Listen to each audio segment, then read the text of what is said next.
This Coast to Coast Entertainment Network program is brought to you by Beside Me Bracelets. Our bracelets are handmade for any occasion. Use the promo code Coast to Coast for 15% off. Visit their website at besideme.com. Suzanne's Paparazzi Jewelry. With 24-hour shopping available, use the code 160920 and show her some love, like she showed us. Reaper Apparel Company, a commitment to live your most authentic way every single day. Visit reaperapparelco.com for more information and a look at all of their apparel offerings. And by Good Day Embroidery, your local source for custom embroidery, screen printing, and more. Log on to gooddayembroidery.com for more information. Hello and welcome to another edition of C2C Rank'Em. I'm the host, Big B, along with my co-host halfway around the world, the king of the football picks right now and his team, the Primus, Tim Hendricks. How you doing, buddy? I'm good at making hot takes because who would have figured the Green Bay Packers were going to do what they did. I'm doing good. You can't go into week 4 without expecting a team that's supposed to be 1-2 going into week 4 being 3-0. Other than that, I'm good. I'm a little late to the party, so I'm gonna wish the guy who kicked my ass in fantasy football this week a happy birthday. So to the big bad voodoo bacon, happy birthday, and I'm excited. Week 4 in the NFL. We've got another great set of topics here for today in Rank'Em. Yep. Week 4, happy birthday, bacon, of course, definitely. And congratulations to our good friend Sarge on his little bundle of joy that came in the day before Bacon's birthday. So, those guys do good. Yes, we are finishing up our last 7 teams of the greatest players in that franchise. So with that being said, let's start off with those nasty Cowboys that just got beat up by the Bears. Of course, America's team, they got a lot of players on this list. I'm gonna start with 2. I'm playing safe because they got a lot. Yeah, I think 2. I think 2's good. I got the funny thing is, and I'll bring this up now. And I was watching. The fact that you brought up the Dallas Cowboys, and the other part of this question that I've got is also on this list. That I believe we have Detroit on this list. No, that was a while ago. Yeah. My question is, and this one's always thrown me for a loop. In '89, right? Troy Aikman was the number 1 draft pick of the Dallas Cowboys. Was the number 1 draft pick of the '89 draft. What happens if Dallas doesn't draft Troy Aikman but drafts Barry Sanders, who went 3rd in that draft? Yeah, you don't get Emmett. Do you still get the Walter Payton? Walter Payton. Do you still get the Herschel Walker trade? Now at this point you put Emmitt Smith, you put Barry Sanders behind the line that Emmitt Smith had? Oh yeah, if you pull off the Herschel Walker trade and still end up with Barry Sanders and get who you got, Barry Sanders by far breaks every rushing record. Yeah. And then, again, do you know who Emmitt Smith is? Does he go to Detroit and blah, blah, blah? Do they flip-flop? So, that's always a good question. Definitely a talker we might have to bring up maybe even tonight, with Primetime Blitz. That might be our one tough question. Maybe. Or if we got time, just throw it out there. So, all right, so I go 2. What do you got there? I'll say I'm saying 3 just because I don't know why, but yeah, I say 3. All right. Well, because the funny thing is, the reason I say 3 is because you could basically shoot a gun at this roster and hit 3 without thinking about it. Exactly. Yeah. All right. So kick it off. My number 5 is a wide receiver who played for Jimmy Johnson at at the University of Miami. I remember the one reason I watched the mini series, the little documentary series on Netflix, and they were talking to this receiver and they asked him if he would love to go to Dallas, and he said, and they said he said and the wide receiver said, "I'd go if you were the coach there." And Jimmy Johnson says, "Well, I'm going to be the coach there next year." So he said, "Yeah, I'd love to be there." But when you've got a guy whose nickname is the playmaker, he kind of writes himself. And the funny thing is, he had the same injury technically that Sterling Sharp had with his spinal cord in his neck. But we got 3 years less of Sterling Sharp than we did him. But the guy who owned the White House, as it was known in Dallas, but the guy who went to the Hall of Fame for everything he did with the Cowboys, the playmaker himself, Michael Irvin. Yeah. All right. So my number 5, I'm actually going to give you an honorable mention first because we just kind of talked about it just seconds ago. I say their best player is Minnesota, because if they don't fleece them in that Herschel Walker trade, we probably don't have a lot of players that we're going to talk about. But my number 5, you see images of him every year, every Super Bowl, every big game.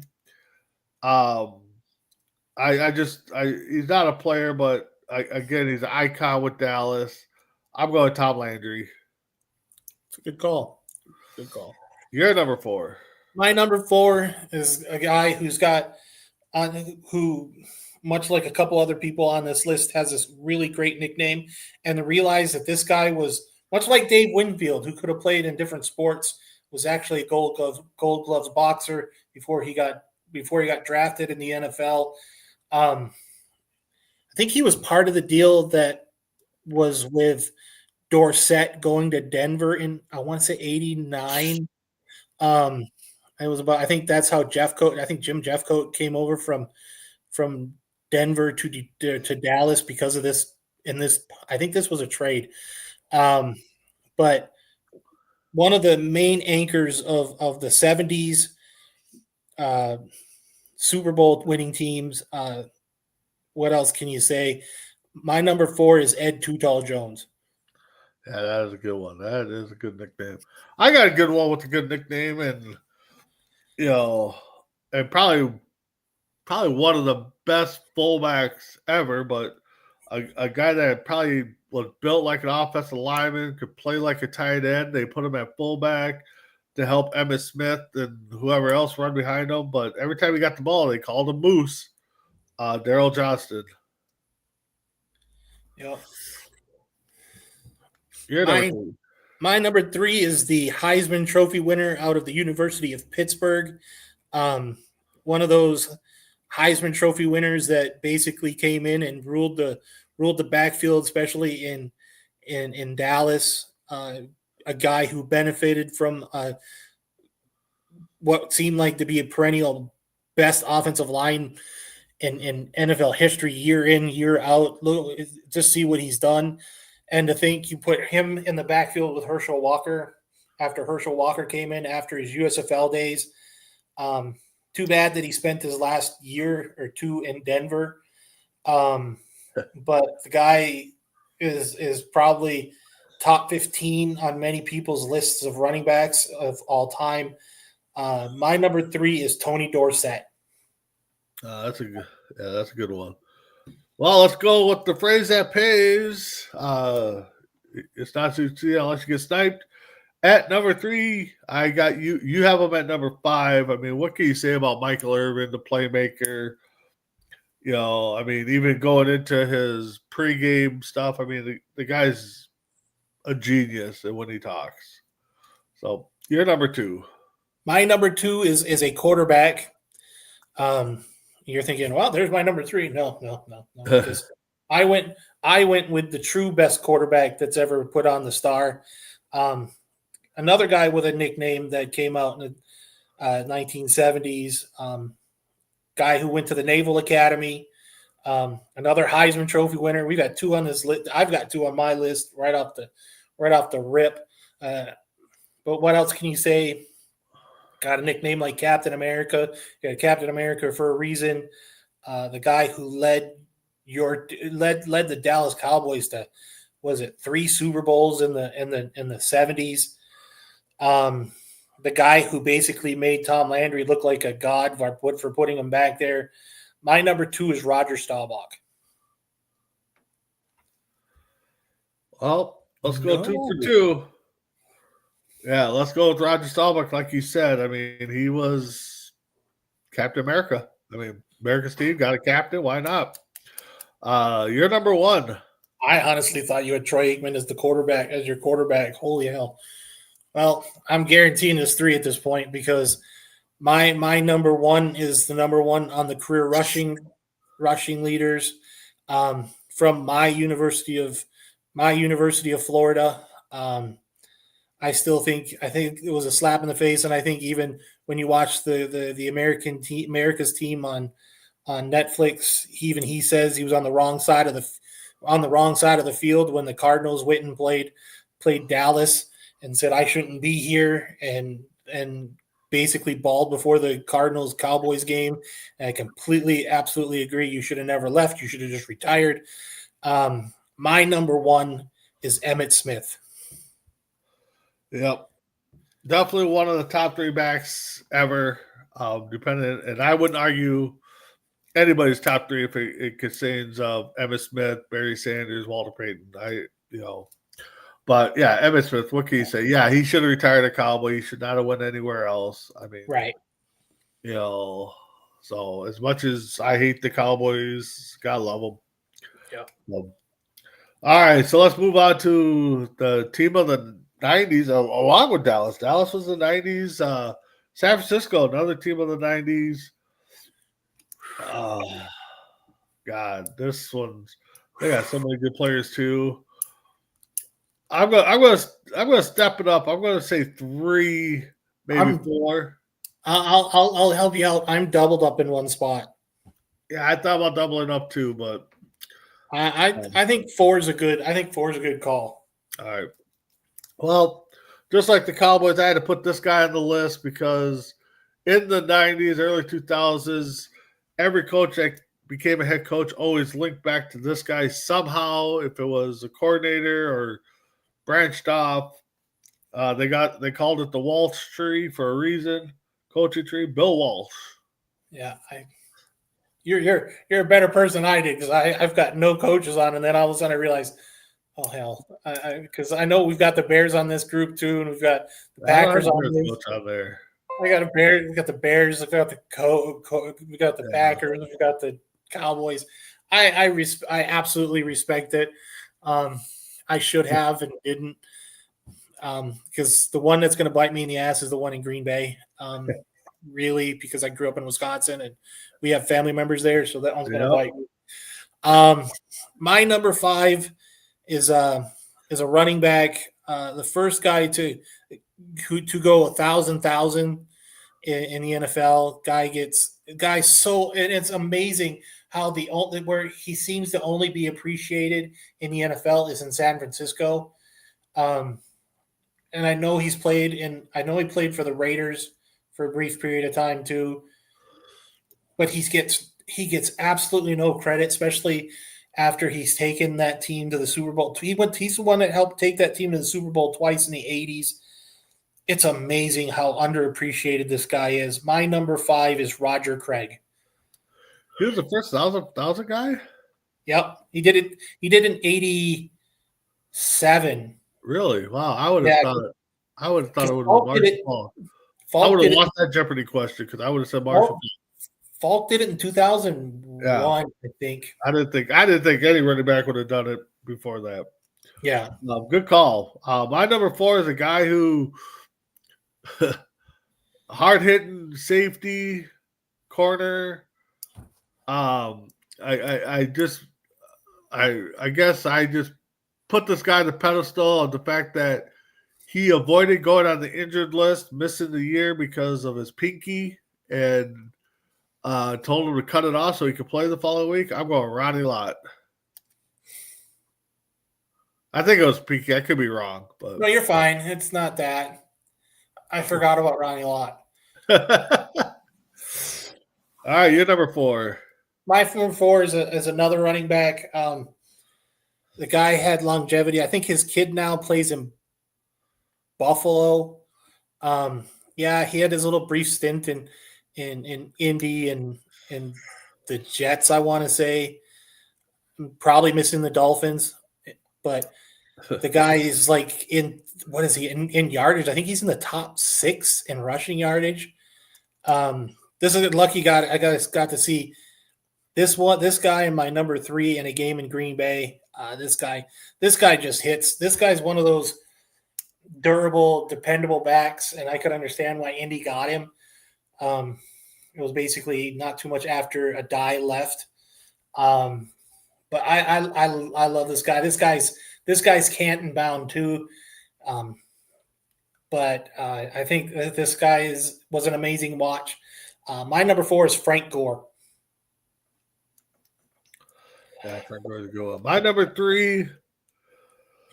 What can you say? Maybe I have him too high on the list. Maybe he shouldn't be on the list, but you're good. I quarterback. You have big shoes to fill. You finally got that monkey off your back when you went to the Super Bowl, and I want to say it was Pittsburgh, and you destroyed them. San Diego. It was San Diego. Okay. Yeah. I got one Steve Young on there. You're good. You're good. Doesn't do me any favors, but you're good. All right. But my number 3 is a wide receiver. Who played opposite the greatest quarterback, played opposite of the greatest wide receiver, or the other greatest wide receiver of all time. You play opposite Jerry Rice, guess what? It's going to happen. You're going to catch a lot of balls because they're doubling that guy. But I never knew his name until he catches a pass over the middle against the Packers on a divisional game. And next thing you know, he's bawling his eyes out. I'm like, okay, calm down.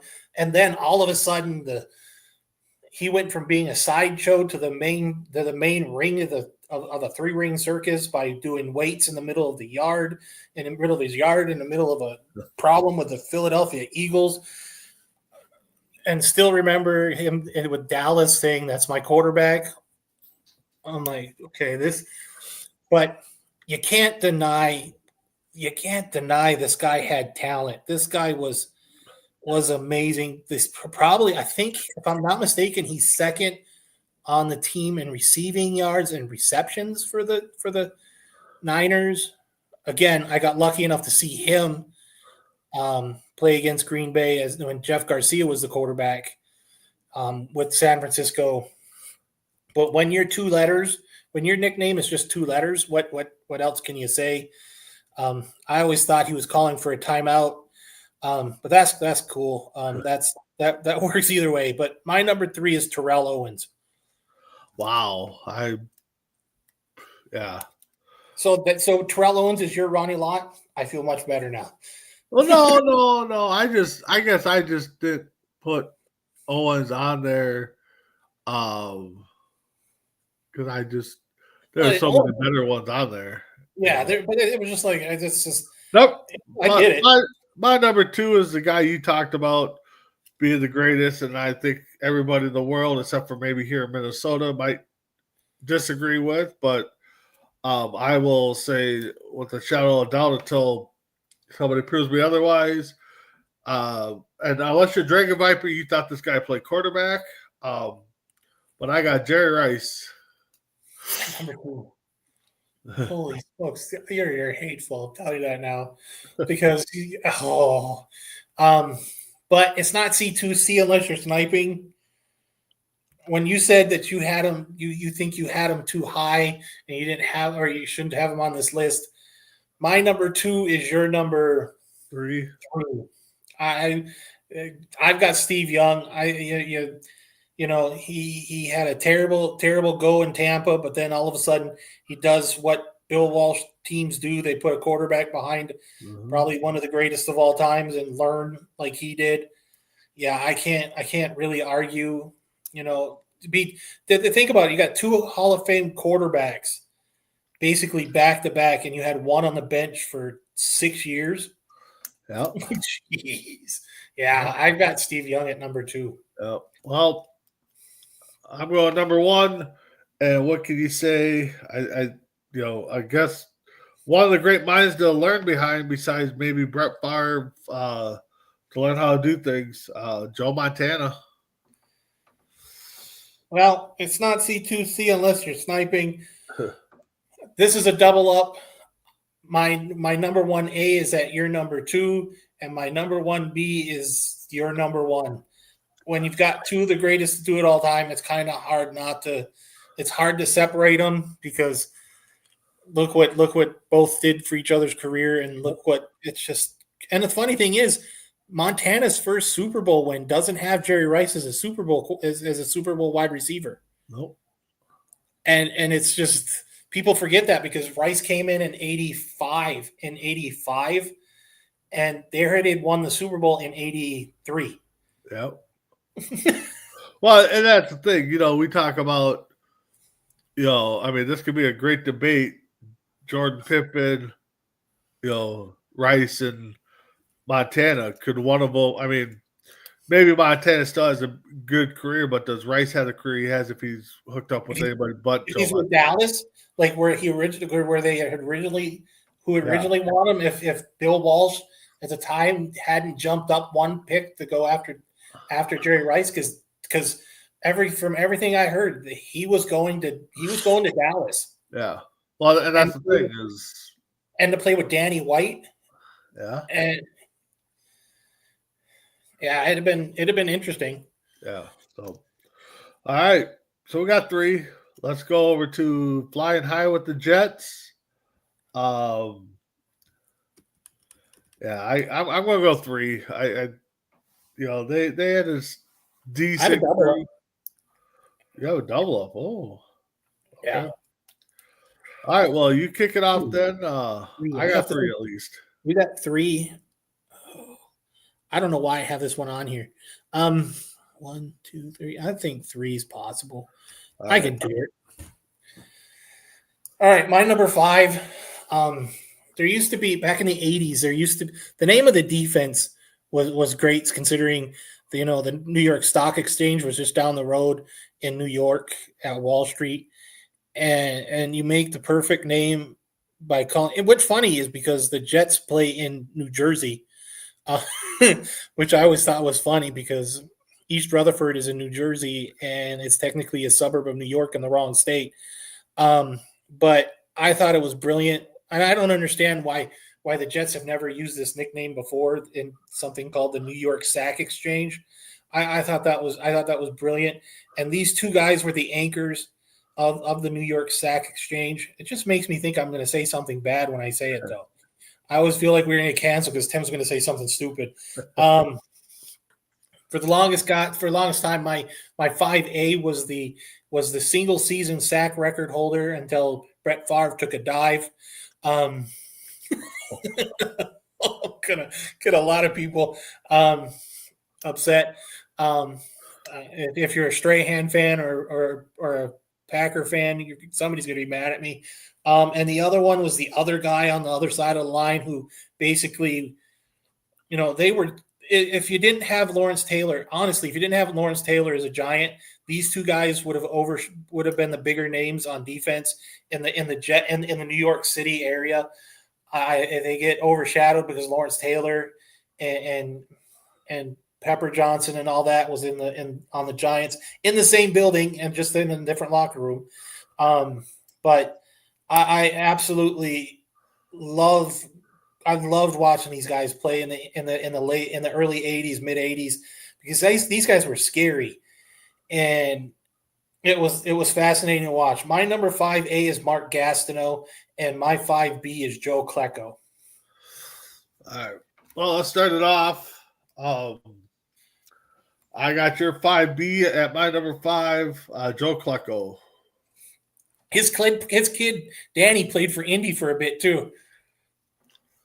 All right. Your number 4. My number 4 is a guy who shouldn't be in the Hall of Fame because he decided to get it right in a premonition beside a pool for a Super Bowl. This guy is the most. Oh, I know. And you're going, you've got a number 4. You should have had a number 5. I completely understand. But we're talking about faces and goats of an organization. We're talking about the Jets.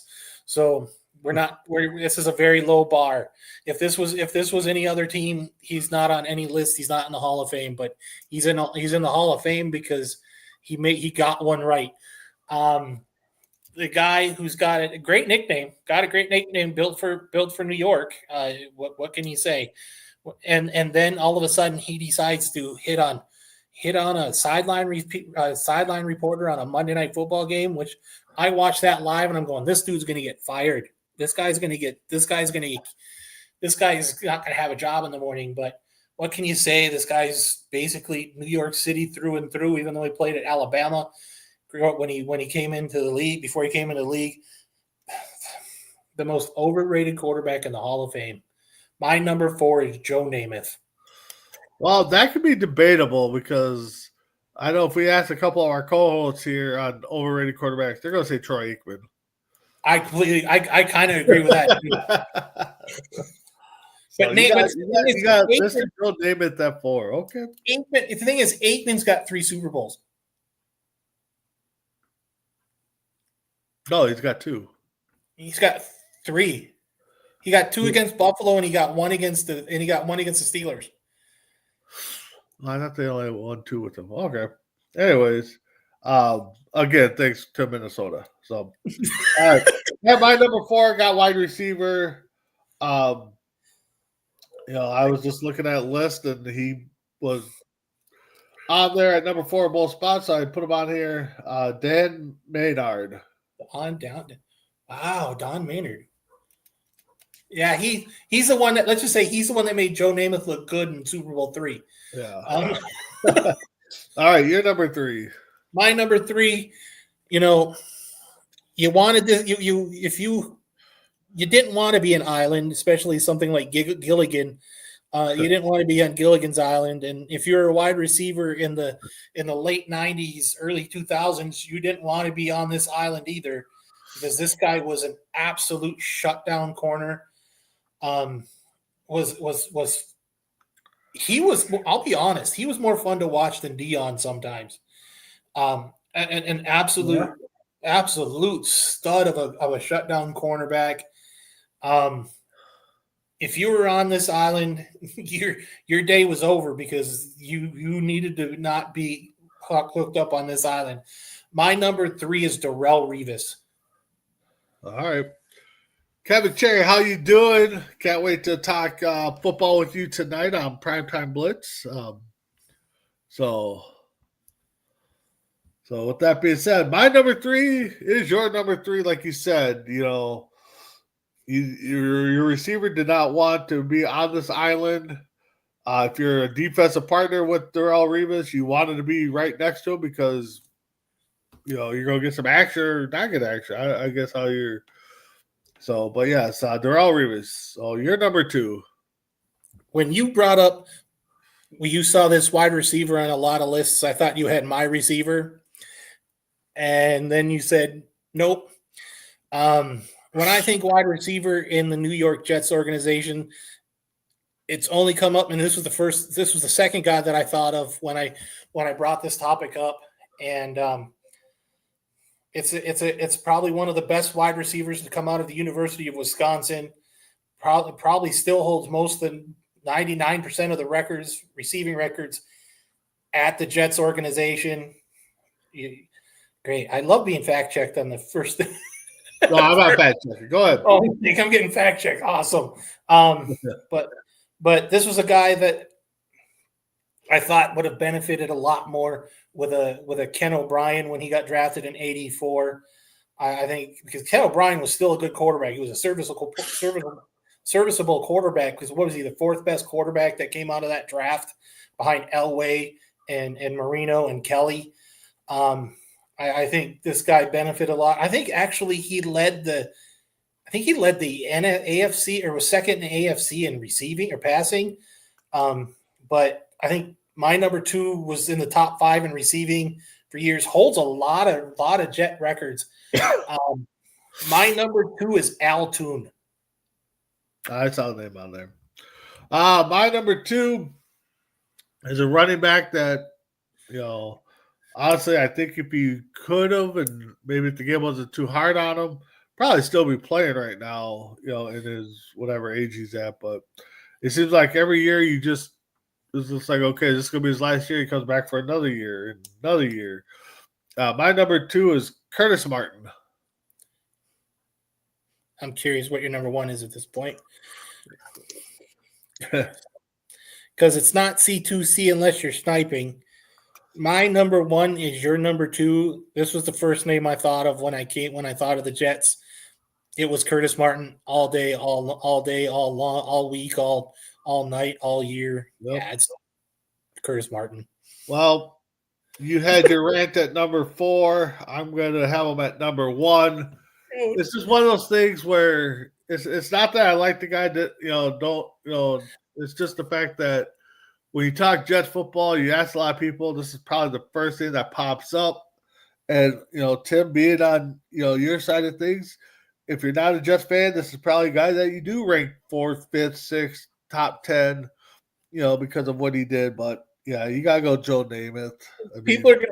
People who know this, who've watched the show, know who I am and who I root for, and realize that he decided to make that premonition against my Colts during Super Bowl III. Makes it even easier to me to just drop him down the list. All right, so let's go to the Steelers. I got a double up here, so I do too. I think I got double up in 2 spots. If that makes you any better. Oh, this might be the infamous C2C 5 for 6, 7, or 8 or whatever. However we do it.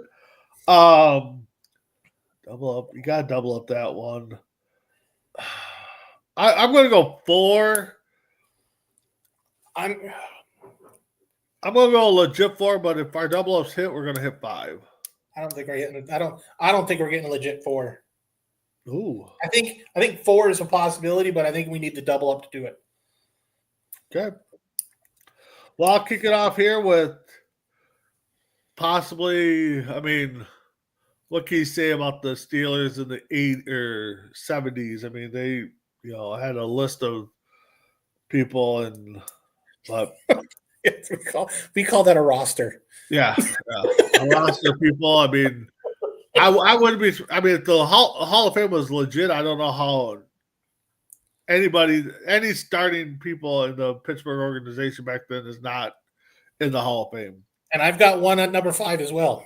My number 5 is wide receiver Lynn Swann. I thought he's in this Hall of Fame. He might be. I don't know. It's the other one that I've got that is in the Hall of Fame. But like I said, there's so many people on that team that should be in the Hall of Fame that aren't. So, well, I'm gonna do you a half favor here. It's not Susie and Lecture. It's not, because I got to give you a half because you don't have my other one. Okay. Because my 5B is your number 5, but at the time, 70s didn't have too many wide receiver tandems, and that were huge, and the Pittsburgh Steelers have had probably one of the greatest tandems in the 70s at the time, outside of Drew Hill and Drew Pearson. But it's crazy because I don't think my number 5A is in the Hall of Fame. I think my 5B, I think Lynn Swann is in the Hall of Fame. I don't think my 5A is. I think Swann's in there, yeah. Yeah, Swann's in there. But my 5A, I think, deserves to be in there, left, right, center. He should be there. It's much like another guy I think on my Packer list that should be in there that isn't on the list either. But yeah, my 5A is John Stallworth. Yep. My number 4 is a running back for fantasy people. They hated to play against him, and if they had him, they loved to have him. Towards the end of his career, he did not get much stats, but he got much stats, I guess you could put it. there's one game I remember. Matter of fact, I just saw the screenshot of it. He had 5 carries, minus 1 yard, or a yard, and 3 touchdowns. So, Yeah, I remember that game. And he's got a heck of a name too. And the bus. I mean, that's Jerome Bettis. Yeah, that guy. I don't get me wrong. I love the guy, but he's the reason And he went out on top. I mean, he got to play football at home and the year out on top. The year that he goes out in the Super Bowl is the year that we in the AFC Championship game gets a fumble. We get a fumble recovery. He tackles this guy. And knocks the football out, and we lose because they come back and kick a field goal. Yep. That was the whole. I think it was the whole drunken kicker game. The whole Peyton Manning Pro Bowl saying if it weren't for our drunken kicker. That's a good one. I don't have him on the list. I have a running back on the list. I just don't have that running back on the list. Yeah. All right, you're number 4. My number 4, probably the greatest center in NFL history. Absolutely good, amazing. Sad the way things had to end with him. If you ever watch the movie Concussion, it's basically based around his life and everything that led up to the whole concussion protocol thing. It breaks my heart because he's, like I said, he's a former Wisconsin resident. I believe he went to the University of Wisconsin as well. But this guy was an absolute anchor from late 70s to the mid 70s to the mid 80s. Just was one of those guys that was you could count on left, right. You could count on every play. Didn't make mistakes. One of those guys that we always rank offensive linemen to how many sacks they got, he missed practically next to nothing. He gets absolutely no holds. He wasn't an old lay. For offensive linemen like I was, there's some times where you just have to you make a mistake and it's called an ole, where you just let the guy go, and next thing you know, you've got to pick up your quarterback and put him in a blender because he's basically just sauce behind you. But this guy was an absolute monster. He was an absolute stud on the offensive line. I just wish we had gotten to him earlier than what had happened to him. But my number 4 is Mike Webster. A good call on that one. My number 3, you talk about Pittsburgh defenses, and for the longest time he was back there, corner safety. I think he retired as a safety. Hard hitting, but again, a guy you as a receiver you didn't want to go up against, but you knew you were going to if you're especially 1A at the receiver spot. Rod Woodson. Ooh, this is one of those groups. We've had this whole group outside of the Jets. We could have done. Oh yeah, we could have done a whole show on all these teams and still missed them.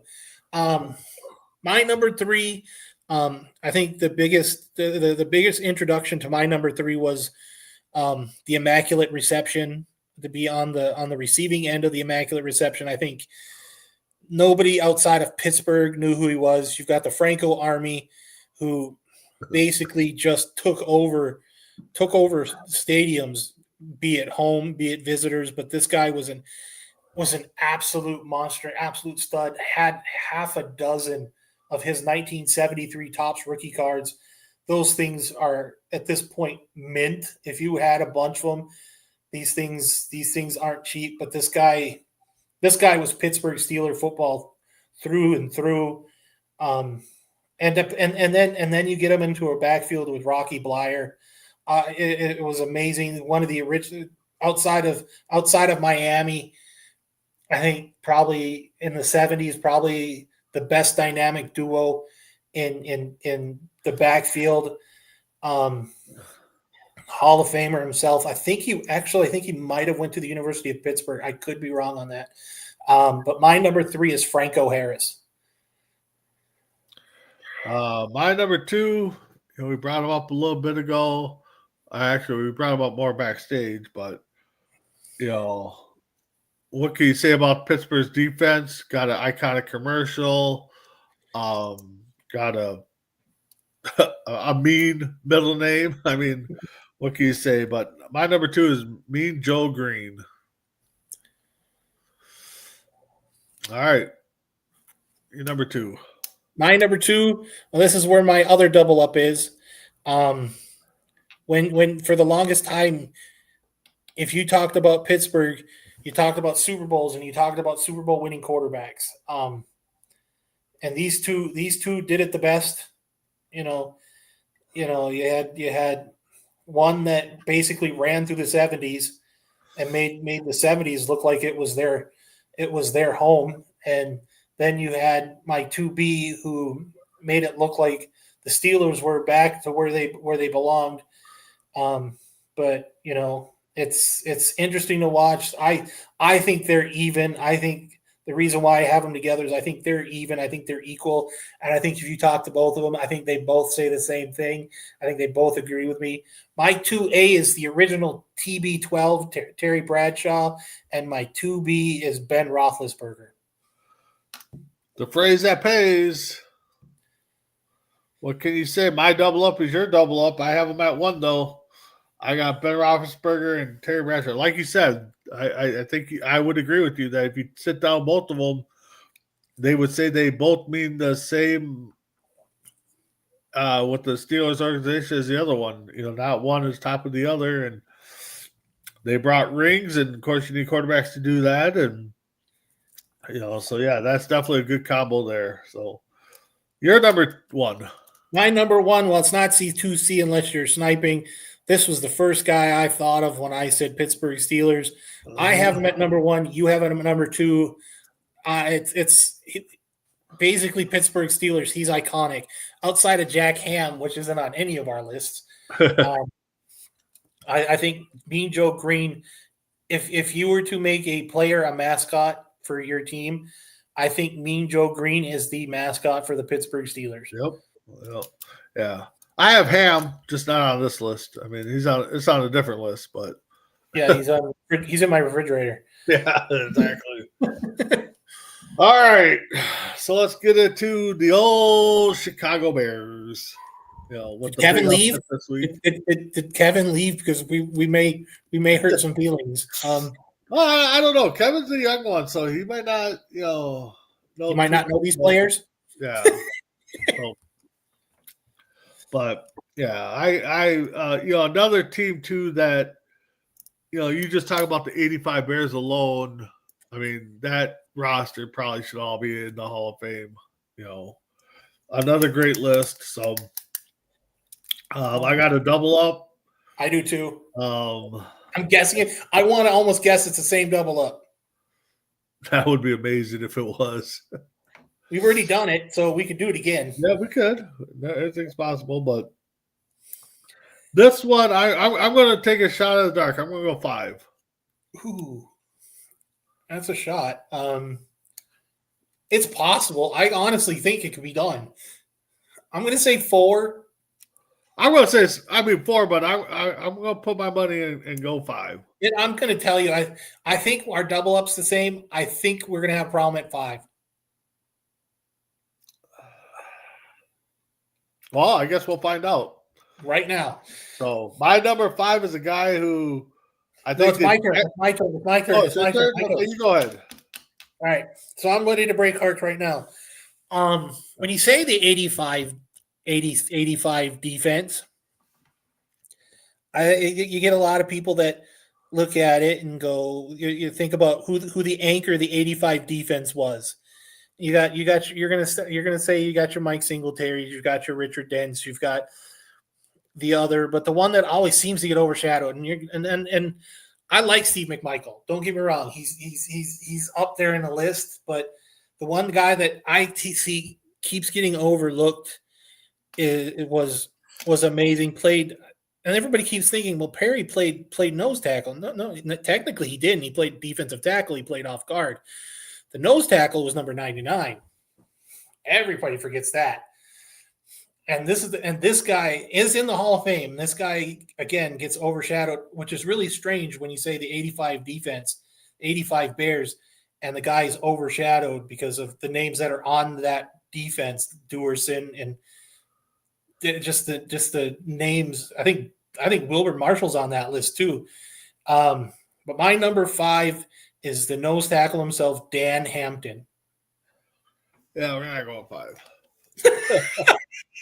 Not logical 5, but yeah, not logical 5. But my number 5 is a guy for the Bears who I pretty much think did everything from ball boy to offense, defense to running the show to maybe even coaching them. You talk about a utility knife right there, but at number 5, I got Gale Sayers.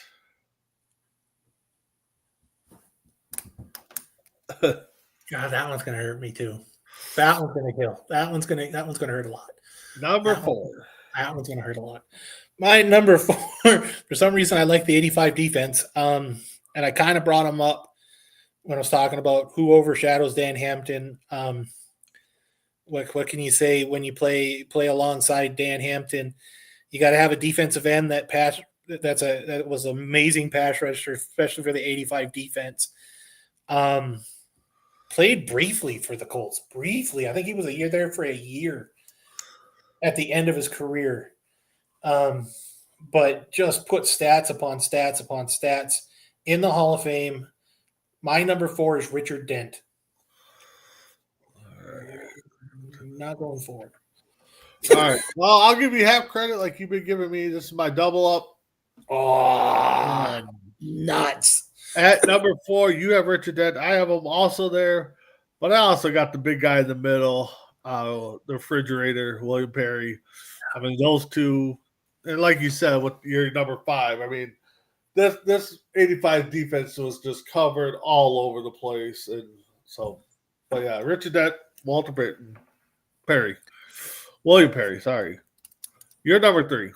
My number 3 is a middle linebacker. It seemed like if you're a Chicago Bear, if you're a Chicago Bears defense, you had a middle linebacker that basically ran the show, and they were the signature piece of your defense. But my one is underneath my double up for an amazing reason, because my number 3 went to a Super Bowl but lost the Super Bowl. Hell of a linebacker in the Hall of Fame from New Mexico State, Brian Urlacher. Yeah, that's where everybody thought that the Bears are going to start coming back to be the 85 Bears when they had him. They thought they were going to got in Urlacher, yeah. Yeah, good pull. My number 3 is a guy who, had a great football career, turned around and did some commentary, then got into the ring. Recently just lost his battle, a long battle. But my number 3 is Steve Mongo McMichael. Yeah, that's tough. You're number 2. My number 2 is my double up. I kind of alluded to it with Brian Urlacher. These two guys, I think, would agree as well. At middle linebacker, it's kind of tough to argue. I believe my 2B is now passed away, but still. Funny thing is, one played a coach in the NFL, and the other one played a coach on any given Sunday, which is hilarious. I still remember my 2A basically telling Vernon Davis to sit down after crying to him during the middle of the game. Then turned around, didn't want to listen to it, and told him to go to the locker room and dress down for the rest of the game. To me, I thought it was great. He was the reason why I wore number 50 in high school too. My number 2A is Mike Singletary, and my number 2B is Dick Butkus. Yeah, definitely Singletary. A guy who I'm shocked has not got another call to be a head coach. Yeah. My number 2, what can you say about this guy? I know he wore glasses because of an eye injury, wore the face shield for the same thing, but back in his day, he was cool to be him. My number 2 is Jim McMahon. Yeah, he was light sensitive. Yeah. I thought it was something to do with the eyes. Yeah. Yeah. It was he was light sensitive. That's why he was one of the first people. I I think the reason why they put the visor on now was because of Jim McMahon, because he didn't want to wear the goggles like Dickerson did. Yeah. Well, I want to, because I know what my number one is, and at this point, if it's not your number one, and you kind of alluded to him about top 3 running backs in the league. Yep. What can you say? A guy, I am every time I say this guy's name, I say it with a tear in my eye, but with a smile on my face, kind of like when Ric Flair watched Charlotte Flair win a title. I'm absolutely happy. I'm overjoyed that I got to see this guy play. To get the chance to sit there. I was lucky enough to. I never saw this guy live in the stadium, but to see him go up against Eric Dickerson in the mid '80s was an absolute treat. It was like two titans at the running back spot, just fighting and proving who was better. But this guy, sometimes it's just you see a running back and there's no words. And to me, this guy is number one. We've had this conversation. My number one and number two and number three is my number one. My number two is Barry Sanders. My number three is Jim Brown. I can't argue this. What can you say? The guy, in a word, is sweetness. My number one is Walter Payton. Yeah, what can you say? I mean, my first jersey I ever owned was a Walter Payton jersey. So, matter of fact, my first stint up in Minnesota, I got that jersey, or Michigan. Yeah, Walter Payton. Yeah, what can you say? The guy, like I said, I wouldn't argue if he's your third, if he's your second.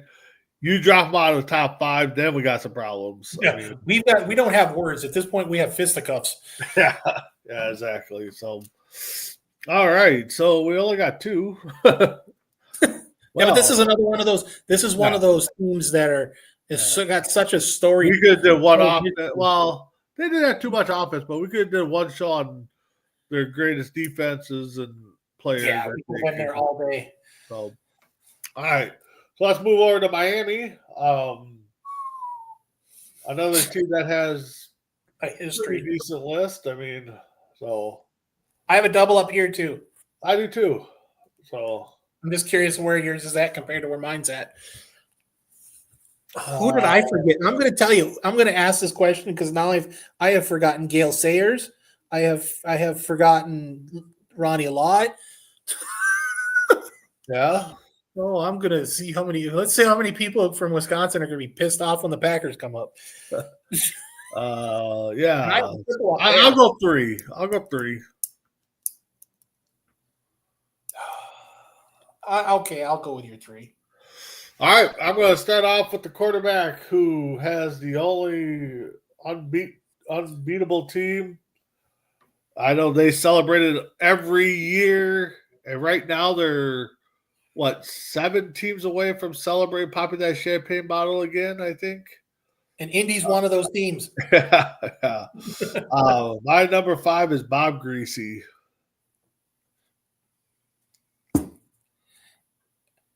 My number 5. There's been a trade. No, I'm kidding. You keep sending me that. You keep sending me that video about the Chris Webber trade, and I'm like, you say that to me every year. But my number 5, it's not C2C unless we're sniping. My number 5 is the owner of the only undefeated with a Super Bowl. Yep. Quarterback. My number 5 is your number 5, Brian Greasy's father. Brian Greasy's father. My number 4 is beast of a running back, turned around to be a commentator on American Gladiators. My number 4 is Larry Zonka. No, we're gonna get 5. I have this feeling now. We're gonna get 5, but that's half my double up. My number 4, if I'm not mistaken, he is the I can't remember. Is he the son-in-law of who's he the son-in-law of? Or is that Jason Taylor? Whatever. This is the guy that gave me hope that I could probably play middle linebacker in the NFL because he, at the time that he got drafted by the Dolphins out of Texas Tech, he was my height and he was my weight. And I'm like, whoo, there's a shot. And then, yeah, my shot walked out the door when I gained 60 pounds. Hall of Famer, absolutely stud, absolute stud. Showed up on Dallas and thought that was a huge mistake. But I understood because he was basically having a homecoming because, like I said, he played college ball at Texas Tech at Lubbock before Pat Mahomes got there and Michael Crabtree. But my number 4 is Zach Thomas. Well, I'll give you half of a double up there, or half a point. At number 3, I got Zach Thomas, and then I got his counterpart, Jason Taylor. I got you covered. Don't worry. All right.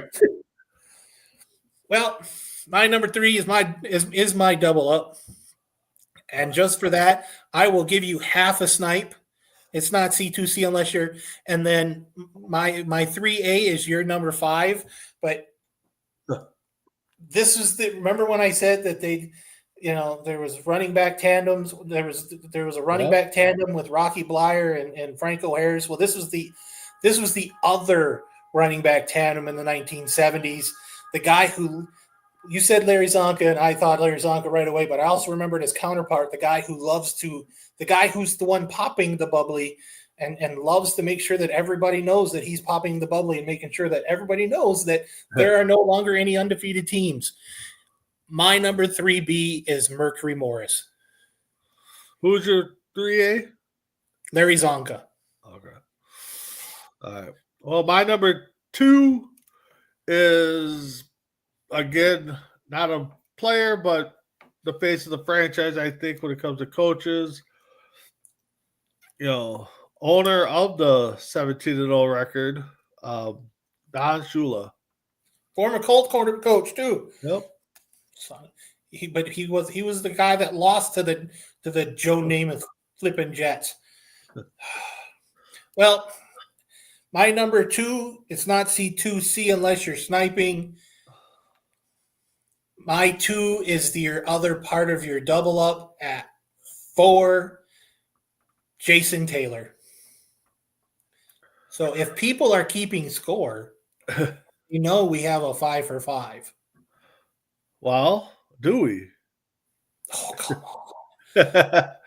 At number 1, I have the guy that almost became a Minnesota Viking, decided not to come here, and that's well deserved. He should have retired as a Dolphin, and he did. Helped Mr. Ace Ventura solve a mystery in Ace Ventura.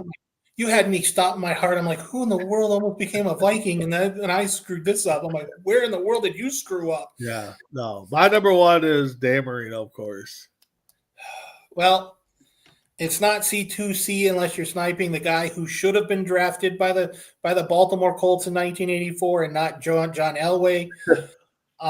Yeah, Dan Marino, Mr. Isotoner himself. This guy. The only downside about Dan Marino is he didn't win a Super Bowl. He went to one, but he didn't win them. He didn't win one. He ran up against a great team in '84 against the Redskins, and that Redskins team was because he wasn't a part of the 17-0 team, right? No, that was 72. Okay. He had gotten drafted in '84, but he came in and made the NFL look like they were, especially defensive backs. He made the NFL look like a junior varsity team, especially when you had Super Duper, when you had Mark Clayton and Mark Duper as wide receivers. He made that team just he got jobbed because the Redskins were a super team in 83 or 84. So yeah. So we got our 5 around about the C2C roundabout way, I guess. So it's still 5 for 5. Yep. Just didn't have Shula. All right. So let's go into the last team. that owns probably the greatest rivalry in sports with the Chicago Bears. I know part of my family loves them. I know your family, part of them loves them. Yeah, I don't have any. Let's see how many people we can tick off. We got 2 people with C2C that loves them. So let's see how bad we can get this list going. I'm basically starting a smack talk this week against my brother for fantasy football by doing the Packer list. So yeah, right. Your number. Well, let's see here. So I got 2 double ups on this list. Okay, and the funny thing is, I thought I had a triple up. I have no triple ups. I have no double ups. It's straight. All right. Again, a team that we could have probably done. Well, I could have done an hour episode. I could have done an hour episode by myself. Without the double ups, I'll say we get 4. With the double ups, well, we'll get 5 with the double ups. But I don't think so. I think we get 3 tops. 3 tops. All right. Well, go ahead, kick it off. My number 5 is the only guy that's on the offensive line from the Ice Bowl that is not already. People are starting to wonder that is not in the Hall of Fame, but it's probably the best offensive lineman they had, and I think the reason why he's not in the Hall of Fame is because, well, there's already 4 people on the offensive line that are in the Hall of Fame. We can't have all 5 of them on. That's a horrible excuse. Why not? Considering this guy was probably the best out of the 5. You got Forrest Gregg, Jim Ringo, and it's like, to be honest, if it weren't for my number 5, Bart Starr doesn't get in against Dallas on that. No. It's crazy, and you leave him off. If it wasn't for my number 5, Jethro Pugh goes and tackles Bart Starr a yard in the backfield. Yeah, my number 5, to me, like I said, probably the best lineman that ever played in Green Bay, Jerry Kramer. My number 5, well, we do these lists, and if you're on it or if you're got your name tied to something that's very remarkable or stands out, you're the founder of this team, got to be on the list. Oh, no. My number 5 is Curly Lambeau. Oh, no. You went that way. Wow. You mean the guy that used to own number 1 until Micah Parsons now wears it? Yeah. Yeah. That's good. That's a nice bull. That's a really good. Wow. Your number 4. My number 4. When you thought about the rivalry between the Bears, these 2 players always seem to show up. These were the 2 guys that, when they talk about it and they show pictures of it, they start with Dick Butkus, and they start with a guy who also basically starred in the movie The Longest Yard with Burt Reynolds back in the 70s.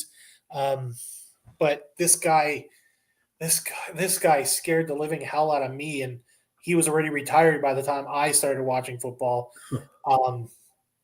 He's and the thing is, I think if I'm not mistaken, he's actually the size of a safety now, when you realize how small those guys are compared to how big they are now. But this guy hit like a ton of bricks. This guy was dangerous. My number 4 is Ray Nitschke. My number 4 is another guy that did a lot for Green Bay. Played defensive back. I think punt and kick return when he could.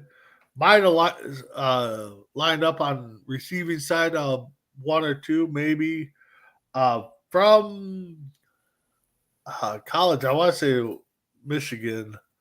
I could be wrong on that, but my number 4 is Charles Woodson. The guy who stole the Heisman Trophy away from Peyton Manning. I couldn't stop myself laughing when he took the Heisman Trophy away from Peyton Manning. I couldn't die fast enough. All right, you're number 4. That was my number 4. Nitschke was my number 4. My number 3. Oh yeah, you used to do a 7 here. Normally I am. Right. You're number 3. My number 3 is a guy who played for the Packers, and then played for the Jets and is now with some other team. Guy, I think if he would have just retired a Packer, he might be higher on this list. But it seems like that's typical Packer quarterbacks. Just passed Brett Favre on most touchdown passes by a quarterback, which would be strange if he'd done it as a running back. My number 3 is Aaron Rodgers. I didn't think you're going to have him on the list. Oh, no, I have no problems with him. My number 3, what can you say about this guy?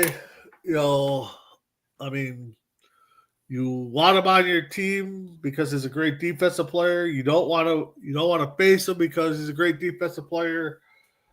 But you know, he had a good nickname, the Minister of Defense. I got Reggie White. Yeah, I looked at all my lists and I went, I could have put this guy on my list. I could have put this guy on my list. I could have put this guy on my list. There's one wide receiver that I don't have on my list that I'm a little upset with. What can you do? You're number 2. My number 2, I still think is a system quarterback. I thought I tripled up my number 1. Obviously, I didn't. The guy from Southwest Miss by Southern Miss, the guy whose claim to fame is his first touchdown pass was to himself. His last touchdown pass, his last interception in each of the teams that he played for, his last pass for every team he's played for was an interception because he did that with Atlanta, he did that with Green Bay, he did that with the Jets, and he did that with the Vikings. Yeah, but the guy's longevity was, what can you say? The guy got beat up like he was a rented mule, as JR would say. Yeah. But yet he got up and he played every flipping week until basically got his head taken off in Minnesota. But you got to give the guy credit for having the balls to play as long as he did, how he did. My number 2 is Brett Favre. My number 2 is my double up. A pair of receivers that had a very good career with Favre, I think, and would have been nice to see him do a little bit more. But my number 2 is Sharp and Donald Driver. Sterling Sharp. That's the one. Sterling Sharp is the one. I went on here going, I could have doubled up there and put Sterling Sharp on there. Sterling Sharp. Sterling Sharp and Donald Driver. Your number 1. Those two guys were nuts. Well, we have this thing. If you're the first person to do it, you kind of got to get put on a list. When you're the quarterback of a team, the team that goes to the first Super Bowl, and then you proceed to go win 2, and then you proceed to how many NFL championships they won was 12 or something, and you were the quarterback for like 9 of them. It's amazing. Wish he had a better coaching career, but then again, when you're trying to coach Lynn Dickey, I don't think you're Lynn Dickey and Randy Wright. I don't think you're going to do too much. And the thing is, you draft Kenneth Davis in 1984 when you could have drafted Dan Marino. But that by itself should have told you were doing something wrong. But what he does when he did the youth farms after he retired from football to help disadvantaged youth and youths that got in trouble. Because I know when I was in Florida, there's a couple of those youth farms for disadvantaged men, for disadvantaged boys, and it said his name right there. You kind of give him a lot of props, and when you're the first quarterback to win a Super Bowl, what else can you say? My number 1 is Bart Starr. Well, my second double up is C2C phrase that pays. I got Brett Favre and Bart Starr. I mean, 2 iconic quarterbacks. I know a lot of people are going to say, well, Rodgers should be up there too. Well, maybe. But, Favre for his longevity. I mean, the quarterback, like Tim said, took a beating, kept on ticking until he got to Minnesota. And one of his last 2 games, he got yeah. But, and like Tim said, first touchdown pass is to yourself. And the last last pass you did for each team is an interception. I mean, you can't write a story better than that. So I remember the play. I remember the play with the Vikings when he basically got pasted. I think I went on Facebook and I said, I think Minnesota just killed Minnesota just got Brett Favre killed. yeah. Yep. I was like, holy wow. So, all right, let's finish it up here with our blind five. People that haven't watched, we pick a category. We don't tell the other person. We give them 5 selections. They rank them. Oh, we always look like an idiot at the end. You're gonna hate me. I'm gonna tell you that. I got a good one for you, but I'll let you go since you said I'm gonna hate you. So let's go with yours. All right. So I have always had this thing as if I had my pick of anybody from the past to play on my team right now, who would I take them? So my thing is the players from the past that you would want on your team right now. Are we talking just football or is this all sports? No, this is football. Okay. All right. I want to try to be kind of as current as possible. Okay. All right. The players from the past I'd like to have on the Vikings. All right. Right. And you get them in their prime. All right. All right. We'll start off with Reggie White. Ooh. God, Vikings always had a good defense. Okay, so his prime put him on this defense right now in his prime. Yeah, which would have been 89-90. Yeah, and I think the Vikings defense is prime now. Put a prime Reggie White on there. I'm going to put him number 2. Okay. Next one is Jerry Rice. Oh, God. Told you you're going to hate Rice. I told you you're going to hate me. With anybody throwing to him right now. Anybody. And you got Jett on one side, you got Addison, you got Rice, you got Thielen, you got the backfield. You got Hawkinson. No, you got Hawkinson. Rice can run the slot, so that means Thielen's your number 4. Yeah. God damn. I gotta go 3 with Rice. Barry Sanders. 1. Because you don't need a line. Well, even I mean, if you go with this year, the Vikings offensive line is supposed to be ranked in the top 5. So you put a Barry Sanders behind that, and he's breaking everything. I mean, the thing is, I couldn't. It would be like Tech Bowl, I think. No, I couldn't the ball on run. And the thing is, I sat there and thought about it. I'm like, God, I can't put Barry Sanders on my team because we got Jonathan Taylor. Oh, you can find a spot for Barry Sanders. I can find him. I don't know where. And honestly, and the thing is I'm not a big Jones fan, but I tell you what, I love that Mason. That Mason, like I said in our chat, and people are probably, when I said it, they're probably like, what do you mean? He runs mean. I mean, when you said it in our text, in our group chat, I went, yeah, I understood exactly what you mean. I'm like, he runs downhill, but he runs downhill like he's a bowling ball with a magnet everything on the way through. I hope he's the starting running back from here on out for the rest of his career with Minnesota. Yeah. My next one, Lawrence Taylor. Lawrence Taylor's prime, and you get a prime Reggie White on the same team. Wow. God.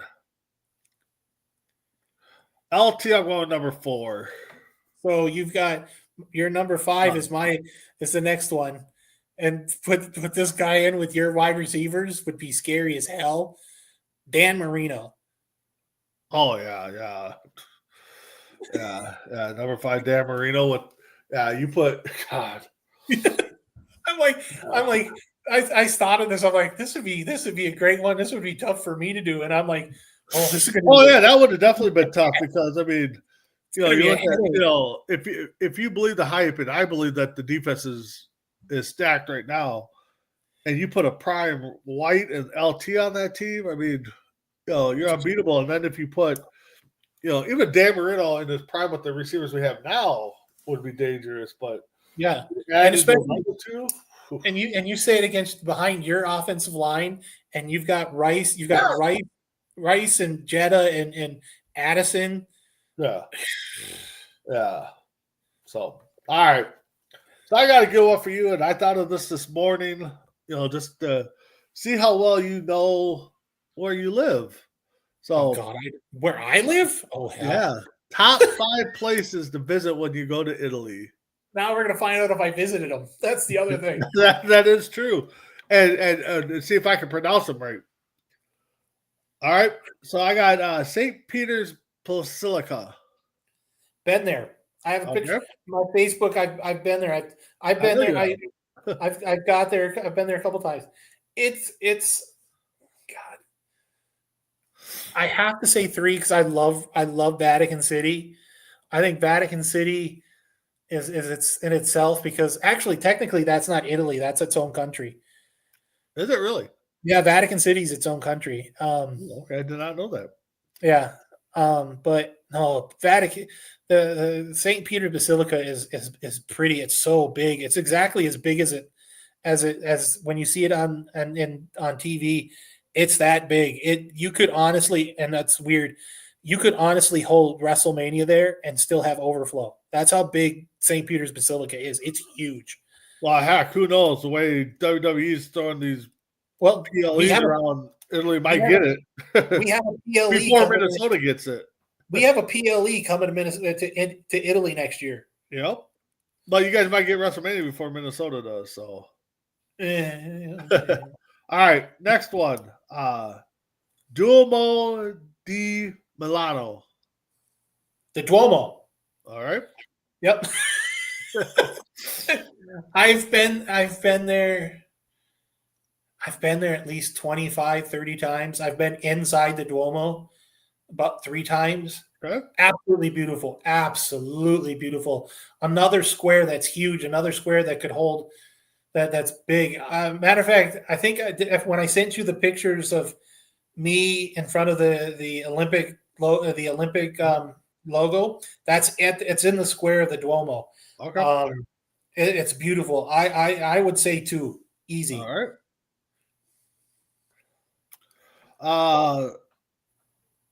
The Patreon, Pantheon. The Pantheon. Yeah. I know where it's at. It's in Rome. So you've not been there. I know because it's outside. It's outside the city. I want to go there. It's probably something I'm going to do in the next 5 years. I want to go back to Rome. I haven't seen it, but I want to see it. So it's 4. I know Emma's seen it. I know Eliza has seen it. They've got pictures at the Pantheon, or not the Pantheon, the Parthenon. The Parthenon. I haven't seen. It's 4, but I want to see the Parthenon. All right, the Colosseum. I've seen it. I saw it on two consecutive days. I'd never been inside it, because you have to book to go inside. Oh, okay. And you have to book. God, you got to book almost 2 months in advance to go. It's breathtaking. It's one of those things that you look at and you go, you're just in absolute shock.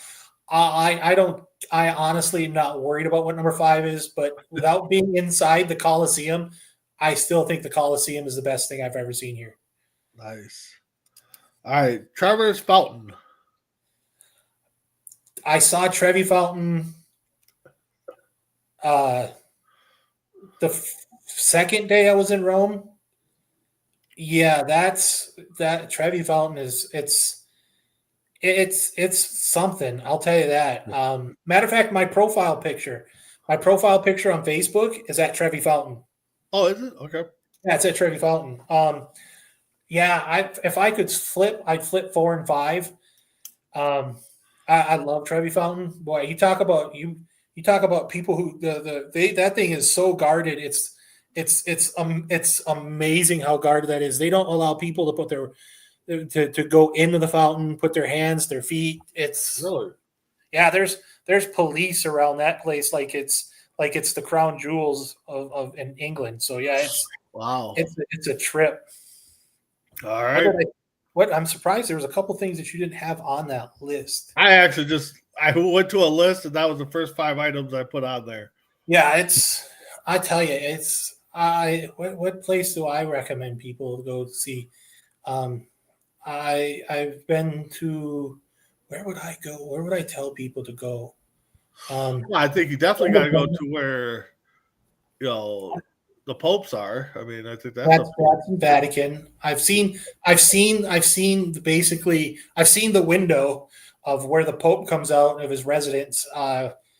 Trevi Fountain, the Spanish Stairs, a lot of the Roman stuff. But I personally, if you want a great city to go to, there's Brescia. Brescia is amazing. It's such a little city, but there's Brescia Basso, and then there's Brescia Alta, which is up to a higher city. If I could move, I would go there and live there because I think that to me it's an amazing city. But I haven't been to Pisa. I'll be completely honest. I haven't been to Naples and I haven't been to Pisa.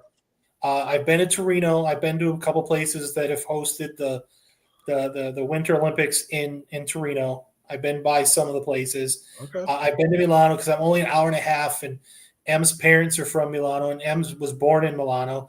I didn't go to the racetrack in Monza, but that's on the list. I've been to Cinque Terre, beautiful, beautiful city. Venice. I've been to Venice. I've been to Florence. Florence, I had to be honest, that's the Statue of David. There's a lot of famous pieces of art in the Uffizi. It's absolute amazing. They need to be seen. And the funny thing is, I had my passport stolen when I left the Uffizi on my birthday. Yeah, happy birthday. And the funny thing is, it's like, yeah, it's all that. It's okay. The home of Dante is just down the road from there. Saw the Statue of David in Venice, and then I get back, right. I get back from Venice, and next thing I know is like I go through the news and find out the day after I'm at the Uffizi, Leonardo DiCaprio was at the Uffizi. I was in Venice the same day, basically the same time that Leonardo DiCaprio was there. Lucky you. And the first thing I said is, I bet you $10 million he didn't get his wallet stolen. But yeah, I love this country. This country is an amazing country. There's some negatives, but I absolutely love this country. It's amazing. That's good. All right. Well, that's our show. Any final thoughts, Tim? Yeah, and this is gonna be great because I don't know if I'll be half awake when I get to say it later tomorrow morning for me. I faced my brother in fantasy football, so I'm not gonna smack talk because the last 2 people I smack talk were Bacon, and I lost both of those games. So Ryan, please take it easy on me because I can't deal with the crap anymore. Other than that, I like doing this, and I got to come up with a harebrained scheme to figure out what topics we're going to do next week. I've got things tabulating in my head, but I'm excited for week 4. I'm excited for tonight's show. But that being said, hey, congratulations, Bacon, on your birthday and the early birthday gift that I gave you, fantasy football. So yeah, there's that. So tonight you'll see myself, Tim, Crispy Bacon, the newbie Kevin Cherry, Primetime Blitz. Will recap week 3, break down week 4. Got a couple of nice questions that we might be asked.